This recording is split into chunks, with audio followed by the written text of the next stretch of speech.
বাবুরাম সাপুরে কোথা যান বাবুরে আয় বাবা দেখে যা দুটো সাপ দেখে যা যেই সাপের চোখ নেই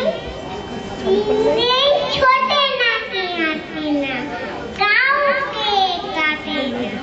সেই সাপ জ্যান্ত গোটা দুই আন্ত তেরে মেরে ডানা